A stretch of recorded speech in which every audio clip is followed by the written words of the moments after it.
Assalamualaikum warahmatullahi wabarakatuh. Salam guru penggerak. Tergerak, bergerak, menggerakkan.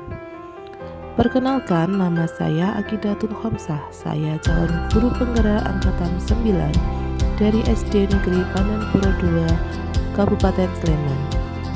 Di sini saya akan memaparkan demonstrasi kontekstual dari pemikiran filosofis Ki Hajar Dewantara serta implementasinya di sekolah saya.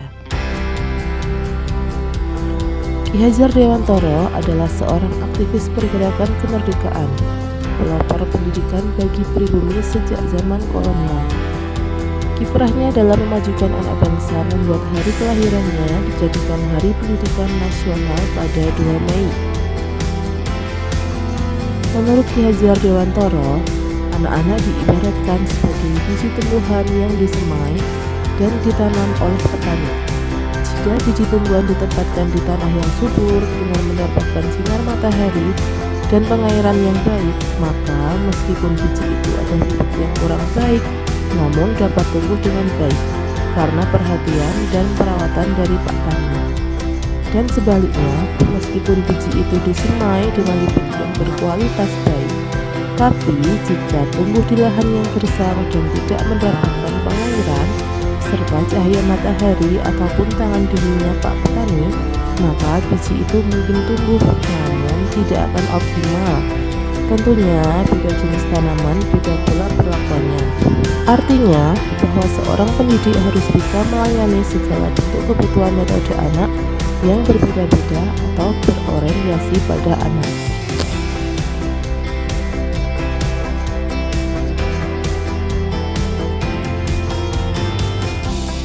Asas pemikiran Ki Hajar Dewantara. Yang pertama, pembelajaran yaitu menuntun, di mana tujuan pendidikan menurut Ki Hajar Dewantara adalah menuntut segala kodrat yang ada pada anak-anak agar mereka dapat mencapai keselamatan dan kebahagiaan yang setinggi-tingginya, baik sebagai manusia maupun sebagai anggota masyarakat. Pendidikan hanya menuntun, hanya dapat memperbaiki lakunya, bukan dasarnya. Dalam menuntun, anak diberikan kemerdekaan belajar, namun tetap diberikan arahan agar anak tidak kehilangan arah. Yang kedua, pendidikan sesuai kodrat alam dan kodrat zaman. Kodrat alam pendidikan harus sesuai dengan lingkungan tinggal dan kearifan lokal peserta didik. Kodrat zaman pendidikan harus sesuai dengan perspektif global. Yang ketiga, pendidikan budi pekerti. Keseimbangan hidup antara cipta rasa dan karya peserta didik, dilatih memahami kemampuan diri dan mengelola diri sehingga terbentuk kesadaran sosial. Peserta didik mampu membuat keputusan yang bertanggung jawab. Trilogi pendidikan Ki Hajar Dewantara. Yang pertama, Engarso Sun Tulodo, artinya di depan memberi contoh. Yang kedua, Ingmadyo Mangun Karso, artinya di tengah-tengah membangun semangat. Dan yang ketiga, Tuturi Handayani, artinya di belakang memberi dorongan.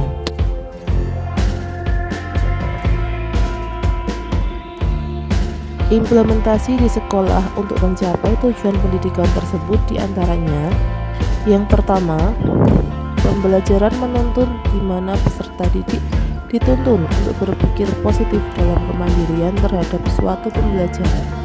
Dalam hal ini, menuntun dan mengarahkan peserta didik sesuai bakat, minat, dan kebutuhan melalui program bimbingan ekstrakurikuler dan literasi kegiatan pembelajaran.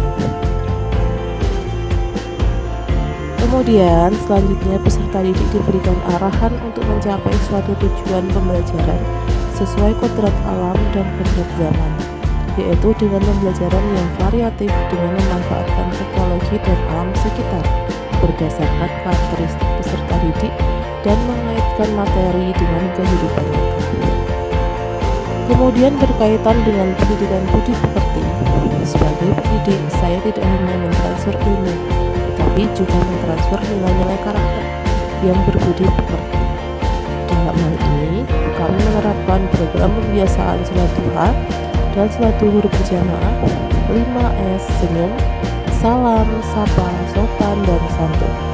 Kemudian melakukan program deklarasi anti perundungan atau bullying sebagai langkah mencegah perilaku menyimpang.